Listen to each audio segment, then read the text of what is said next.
Então, fazer mais um vídeo aqui. Por que a máquina fica batendo as lateral?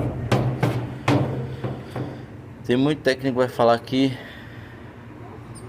vai dar muitas opções, mas ó, a principal delas é a mola aqui, ó. A mola fica solta ou a mola quebra. Por quê, ó?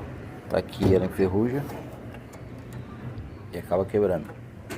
Então, se ela enferrujar e quebrar, vai ficar batendo aqui, ó. Então sempre tem que dar uma olhada nas molas. As molas que faz isso aqui, ó. Ela que segura. Aí tem vezes também que o tambor fica solto, né? Às vezes isso aqui, ó, não prende direito. O agitador.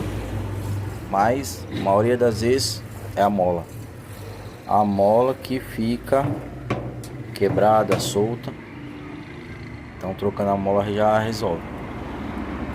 Porque elas muitas vezes ela vai lá e quebra ou mola ou tirantes. O que é tirantes? Tirantes é isso aqui, ó.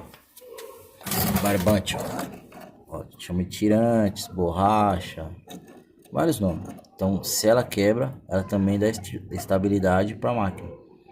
Acabou quebrando, ela não vai dar estabilidade. Então, muitas vezes pode ser isso aqui também. Só prestar atenção, que aí dá para fazer o conserto. Beleza? Espero que tenha aí ajudado vocês aí, ó. EBC, conceitos de eletrônicos.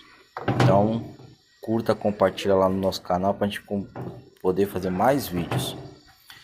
E tem muita gente que fala assim: ah, como é que troca o tambor, como é que troca o motor, como é que troca bomba de água. A gente vai pegar e vai fazer os vídeos. Então, curta lá e compartilha. E uma dica muito importante para vocês, ó.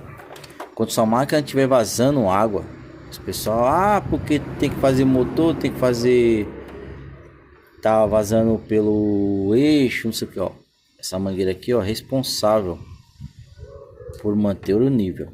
Ela nivela a água que vai aqui, ó, no processato. Às vezes solta daqui.